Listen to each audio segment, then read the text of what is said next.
full ministry. Full ministry.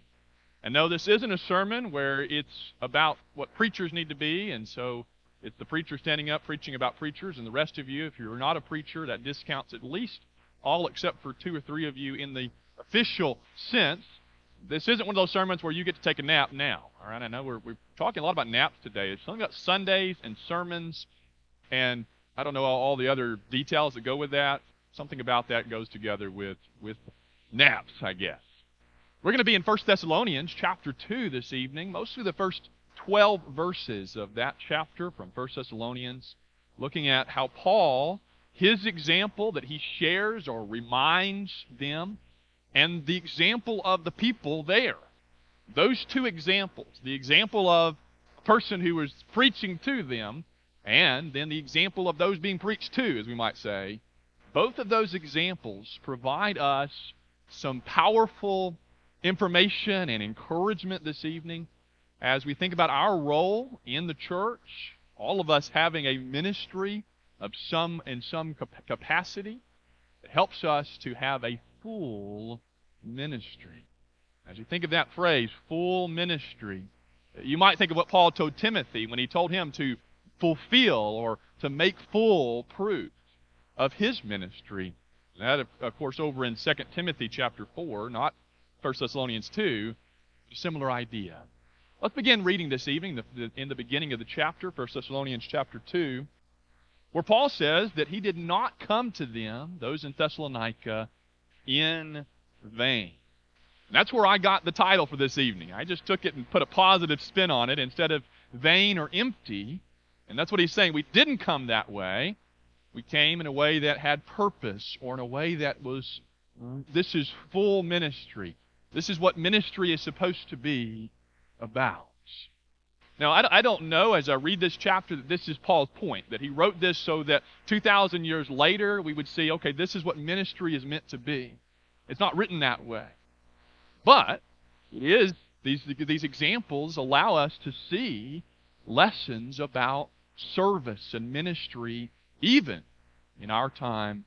And whether we're an elder, a minister in the what we call ministers, or a Bible class teacher, or anyone within the church, there's something here about how we serve.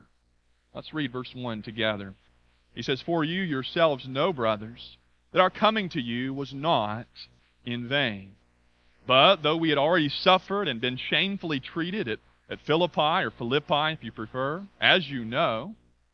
And you might pause there and remember that when Paul came to Thessalonica in Acts 17, you could say that Paul is an ex-criminal on the run when he shows up in Thessalonica. That'd be one way of summarizing it. It would not be untrue to say that. Now, it is not all of the truth, right? But he's been in prison. Now, they did let him go, especially when they found out he was a Roman citizen and they had beaten and imprisoned him without proper legal proceedings. But he comes to Thessalonica, and they were aware of this. Whether Paul shows up and tells them, or he's just referring to the fact that news spreads. He says, we came to you in this affliction, this conflict.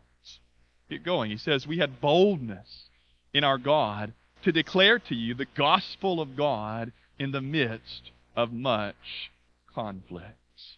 1 Thessalonians 2, 1 and following. And then the rest of this section is Paul looking at how he and the others there, how they interacted with them and how they were received. And we do not know the source of this. Some have said that Paul is responding to critics in Thessalonica. I don't think they're in the church. We don't get that in this letter. This is a very high-praising letter. He doesn't respond, I don't necessarily to those in the church, but there were certainly those in their town who would have viewed Paul in a negative way, and other places around. Or could it just be that he's looking to head off any potential criticism? Or what if it's Paul simply wanting to remind them and share with them how he feels about them Now, all of this being under the idea that Paul is guided by God's Spirit. That's the best answer to the question, right? Why does Paul defend his actions here and describe them in such detail?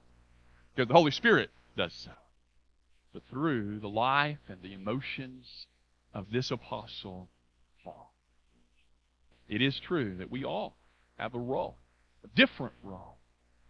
But as we fulfill our role within the body of Jesus, as we get involved in the work of a local congregation like this one, two things matter. Not just that we're doing something in the church, but our motives and the manner in which we engage in our various role, it matters. Those are two things I see here in this whole section. That it's not just do something for Jesus, it's why I'm doing it and how I'm doing it. Motives and manner both are important. Here are three aspects. There are three metaphors that Paul incorporates into the ministry, full ministry. Having the innocence of a child. Having the love or affection of a mother. And then the guidance of a father. So we'll pick up now in verse 5, 1 Thessalonians chapter 2, as we consider first the innocence of a child. The innocence of a child. Now this is one I don't want to get into too far into the weeds this evening. There's a discussion that we could have about manuscripts and whether the word here should be the word for gentle in 1 Thessalonians 2:7, the first part of verse 7, or whether it is a word for infant or child. And so instead of doing that, we'll do either one this evening. Now the outline is going to be the innocence of a child, but if you want to use the word the gentleness of a child, that works too. Or just put gentleness. I'm not going to fight you over it, and if you want to fight, we'll just do it out in the parking lot, not in here, okay? That work? Yeah, y'all don't seem very agreeable to that idea. But the overall idea, as Paul says, when we came to you, we didn't come someone trying to pull the wool over your eyes. We weren't like the usual philosophers and orators that came to town, and you knew they were wanting something. They had some ulterior motive. We were instead gentle, or we had innocence like a little baby. Innocence of a child. Let's read now 1 Thessalonians chapter 2, 5 through the first part of verse 7 together. I'm sure we're in sync. He says this, and there's three negative statements here. You have to hold on until you get to the positive counter. He says this, we never came with words of flattery, as you know, nor with a pretext for greed. God is witness. Nor did we seek glory from people, whether from you or from others, though we could have made demands as apostles of Christ, but we were gentle among you. Or we were like children, we were like infants among you. Now think through these three. And you can look at the three that he denies here and go back to verse 4. Look at verse 4 for a second. He says in verse 4, that our appeal does not spring from error or impurity or any attempt to deceive. That's part of verse 3, too, by the way. But just as we had been approved by God to be entrusted with the gospel, so we speak, not to please man, but to please God, who tests our hearts. And you see those three there, error, impurity, and an attempt to deceive. Those three are very similar to the three here in verses 5 and 6. First, flattery, he says. The idea of coming with either fake promises or these false descriptions. Someone tries to come and butter you up, and they're making you sound even better than you'd make yourself sound. And it's almost like you get this vibe that says, something's off here. They're just telling me what they think I want to hear. Because something's coming. There's a hook in here somewhere in this bait of flattery. Paul says we didn't come that way. We didn't come to flatter you. We didn't come to even please you. We didn't come as people pleasers. We came to please God. And he uses this word twice for testing. He says we know that God is the one in verse 4 who tests us or validates our hearts, our motives. God is my witness, is what he then says in verse 5, right? And he says we've been now tested by God. And so it's possible to go to the God who will test your hearts, come away tested. He says, no, instead we had purity. We weren't trying to flatter you. But the thing that he denies is greed. We didn't come greedy. We're still this way. Nothing has really changed in a couple of thousand years. We're still pretty cynical and suspicious, sometimes with good reason. When something new comes to our way, now, I suppose sometimes we would say we're gullible and we just take everything at face value, but other times we might be more prone to be suspicious. Same was true in the ancient world. As we alluded to a moment ago, they had experiences in the ancient world of people coming and they wanted something. They wanted money. They wanted sex. Maybe both. They wanted something back. And so they might teach a religion where you're allowed to have sex with anybody you want to have. And maybe if you have sexual relations with the leader of this movement, well, then you get a higher place in the movement. Or it was always about money. They were in it for the money. Does that ever happen?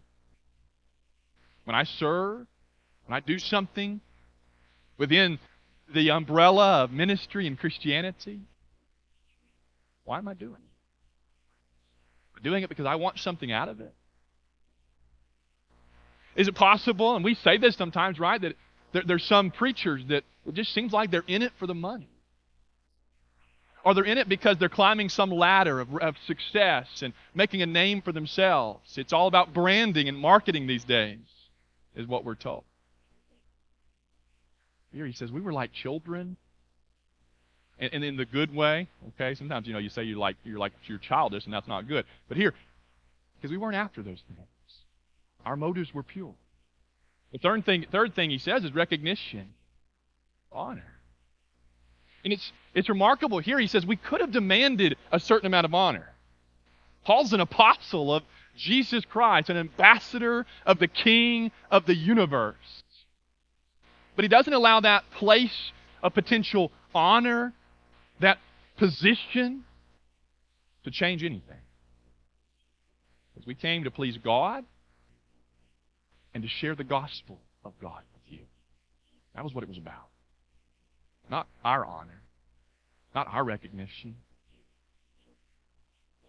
And so when I do something, I serve. Let's say maybe I'm serving in a worship service. Maybe I'm taking something to someone. Maybe I'm doing some act of kindness and giving out of in a generous way. Why do I do that? It's because I'm hoping somebody will compliment me. Get that pat on the back. Not that complimenting and encouraging, we need to do that, but on the other side of the receiving end, is that why I do what I do in serving and ministering to other people? To get recognition from such. Paul says we were like children who came to you. We weren't looking for something. He'll go on to say in this same chapter, we worked night and day in verse 9, so we didn't even have to take they didn't even take financial assistance at all in this context. So that nobody could even say that at all. Paul will explore that in more detail in other passages, like 1 Corinthians 9. But we came to help you. We came in the innocence of a child. It's about motive. But then the second one follows up with that. Sometimes they're put in the same sentence. English translation will vary. Sometimes the end of the sentence is we were like children, and then the mother part starts a new sentence. It's more common for them to be the same sentence, connecting to each other in innocence and affection. So he says the second part of full ministry here is the affection of a mother. There's something about a mother and her children. There's something just about seeing that, isn't there? And there's a reason God created the home with both a father and a mother, because there is something unique about each role. Paul uses those here. Now, it's kind of funny. As far as we know, Paul never had children. Some think he was married at one point, but we don't know that. He wasn't married at this point. But he uses children and fathers and mothers, and even says that's how we were among you. We were like that. Let's read it. Rest of verse 7, and we'll go through verse 8 now. I'm in Colossians, so I better turn a page here. 1 Thessalonians 2:7, we'll say 7b. It says, like a nursing mother, taking care of her own children. And that word for care there is more than just tending to needs. It includes that I care about you. I put down care and share here. You can make a fun little rhyme here, right? Because we care, we share. Here, he says this, because we care about you, being affectionately desirous of you. When you get to this part, some have stated that this is the most emotional, feeling packed of all of Paul's writings. I don't know how often we think about 1 Thessalonians being that. Look at what he says here. We were like mothers caring for our own children, affectionately desirous of you. We were ready to share with you not only the gospel of God, but also our own selves. And sometimes you read this and he's saying we were sharing our lives with you. We were willing to be vulnerable and get to know you. And that's part of it. But the idea is more sacrificial kind of love. That kind of affection. If it took it, we'd lay down our lives for you. We weren't just people who tell you something about Jesus. We were people who tell you something about Jesus and care about you like Jesus cares about you. Affection and desire. Paul will go on to say, we're absent in person but not in spirit, and we can't wait to get back to see you again because we care. Look at the last part. It is but also our own selves, because you had become very dear to us. Have you ever heard that people don't care how much you know until what? They know how much you care.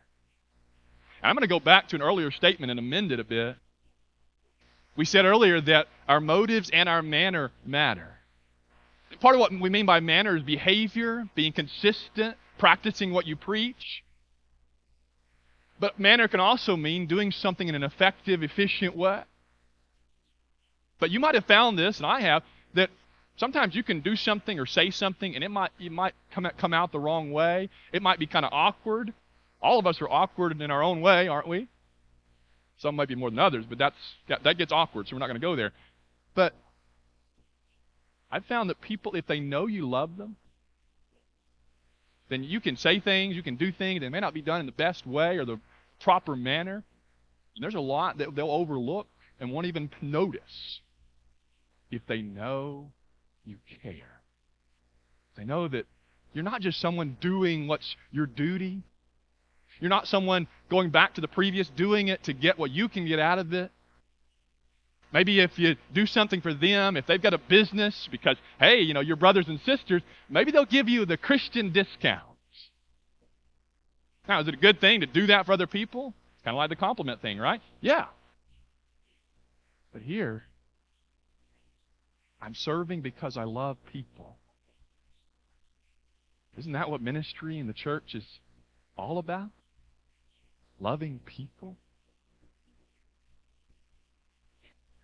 And you can know the Bible like the back of your hand. You can study and research.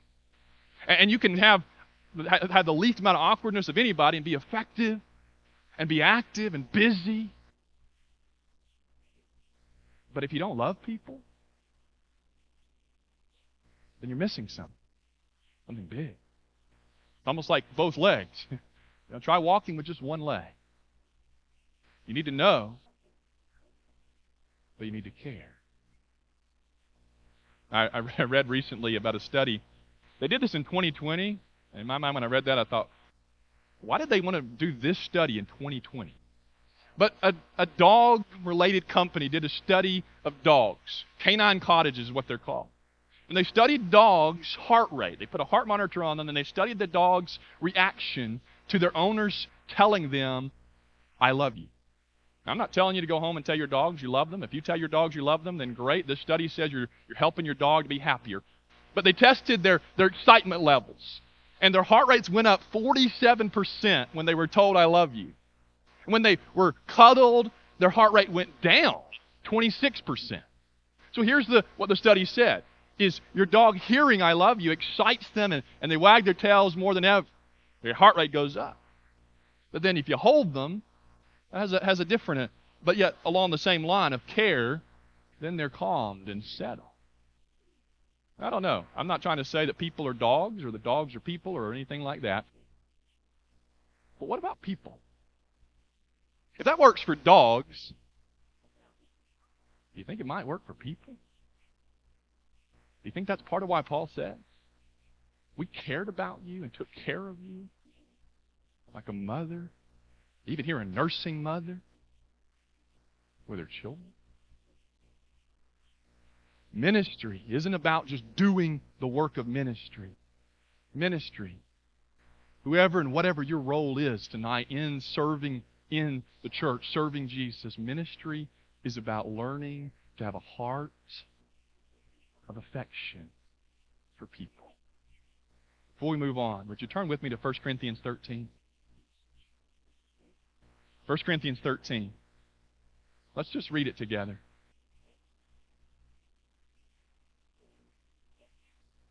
1 Corinthians 13, 1 through 3. Here, same human author, same divine author, more importantly, says this, if I speak in the tongues of men and of angels, but have not love, I am a noisy gong or a clanging cymbal. And if I have prophetic powers and understand all mysteries and all knowledge, and if I have all faith so as to remove mountains, but have not love, I am nothing. If I give away all I have, and if I deliver my body to be burnt, but have not love, I gain nothing. The affection of a mother. Let's go back one more time to 1 Thessalonians chapter 2. We've seen the innocence of a child. We didn't come, Paul says this way, and tells us, be careful, examine your heart, look for your motives. Instead of having those motives, be innocent and pure, and learn to love people with affection. Not just doing loving things, but actually emotional affection. And then the guidance of a father. The guidance of a father. 1 Thessalonians chapter 2, verse 9. For you remember, brothers, our labor and toil. We worked night and day. We might not be a burden to any of you, while we proclaim to you the gospel of God. If you like to underline repeated phrases, you might notice how the gospel of God is repeated. You are witnesses, and God also, how holy and righteous and blameless was our conduct toward you believers. For you know how, like a father with his children, there it is, we exhorted each of you and encouraged you and charged you to walk in a manner worthy of God, who calls you into his own kingdom and glory. Paul and the others that worked in Thessalonica set the example. You notice in this passage there's two hows. It says we were like fathers among his children. You see how we did this, how our goal was this. And the first how, H-O-W, is the holy example, they said. This doesn't mean if you want to serve, you want to take some kind of leading role or serving role at all in the church, that you have to have everything in your life totally worked out and be the most mature and faithful Christian ever. But it does mean consistency It does mean being able to set an example before others of godly living. Paul strings together those terms here, terms like blameless and holy. It's possible that in our world we've created this idea of perfection. It's more of a modern Western idea where perfect means completely flawless. But there's a view within the Scriptures and somewhat in their culture of a perfection or a wholeness, a blamelessness. Where you look at my life as a whole and you see growth and maturity. You see that as a whole, yeah, if you nitpick you can find something, but as a whole, I'm not living in hypocrisy. That's what he says, and that's what we need to model. Being able to set an example for others in service. What is it like when someone is involved in ministry, involved in the church? They're helping, they're serving people. But they might even have a reputation in the community of someone who might serve like Jesus when it works for them, but then they live like someone the opposite of Jesus the rest of the time. The example. Then he says, on top of that, we exhorted you. And to keep the language going, I use the big word exhortation. You could use the word encouragement. When you look at this, he uses three different terms. They're somewhat synonymous here, this term encouragement and exhortation and charge. You could put it like this, that he's looking at different angles on this. That he came along like a coach, encouraging, but also providing feedback, if you will, to his players. Like a father here, or a parent, giving instruction and encouraging words. Like a friend who comes alongside another friend, and the other friend is facing some obstacle, some difficult time in their life, and the friend is just there. They might not even really say anything. It might be like the friends of Job who were good until they started talking, right? Who just sat there 3 days. All they did. You been there? Or just someone showing up and providing their presence made a difference, made all the difference. But there are times when we need to say something. We need to provide those words of encouragement. Might even be times when we need to charge someone. Isn't that the word that the English Standard used there? We charged you in how you walk. We charged you to live for God. The last word I chose is the word excitement. Excitement. I didn't borrow that one directly from the text. But how do you read that last part? Where you're walking worthy, and you're walking worthy of a God who has called you, who is calling you to His glory, His kingdom. Paul's writing to people living in the ancient Roman Empire. Roman emperors had their glory and their kingdom, and they didn't care if you experienced the benefits of that or not. But our King, in His true kingdom and glory like no other, the exciting thing is He wants to share it with us. And He's called us then. This isn't about some rules that God throws down from heaven. This walk here. It's about living life. Where I'm looking at my walk, my steps, each step careful. I'm looking at the direction, the overall direction of my life. Is it appropriate for God and His glory? And the aspect of ministry here, that if I'm going to serve, I might even be an elder or a deacon. What's the goal? The guidance of a father says, I'm looking at the end goal. And it's godly living and entering the kingdom of that God. And so I come with the encouragement, sometimes the stern charge of a father, like only a father can do, to encourage other people in their careful walk with God. We've seen this evening 3 different ways of looking at what true or full ministry is meant to be. From Paul's example and the Thessalonians, their example too. The innocence of a child. That's where we stop and check our motives. Do I have the affection like a mother for other people? Do I truly care? Or am I just doing what I do?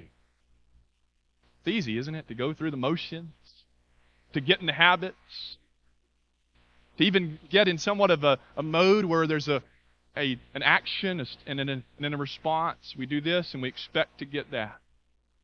I do good, I expect people to tell me. I serve you and you serve me.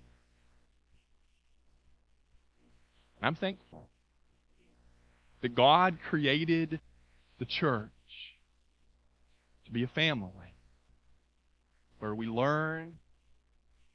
We don't always get along like all families. We've got our differences. But if we're willing, we can develop love for each other. And then work and encourage one another like a father, the guidance of a father. Life. In 1 Thessalonians chapter 2, all of life is lived before God. If we had to say anything about service tonight, that might be the overall thought. That all of this, from the innocent to the affection to the guidance, all of it is because we live life in view of God.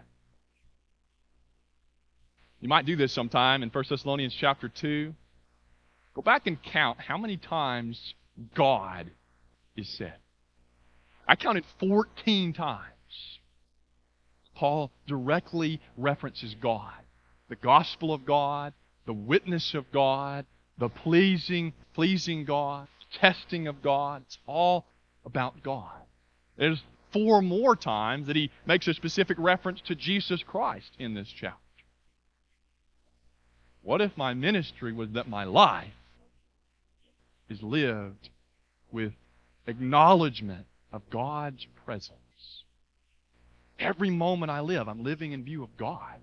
How would that change the consistency of my life? How would that change what I do when no one's looking?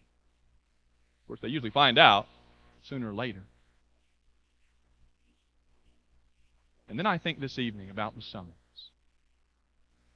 We do ministry, we serve each other because we've been called. What would you do? And I don't know that the president's the best one right now, but pick a dignitary that you like, if you can find one that you like at all. What if you got that letter in the mail? You've been summoned. Not for jury duty. Most of us don't like that, so that doesn't work. But you've been summoned to meet, to go to dinner with this, and you fill in the blank. Would you go? Did you get ready for that?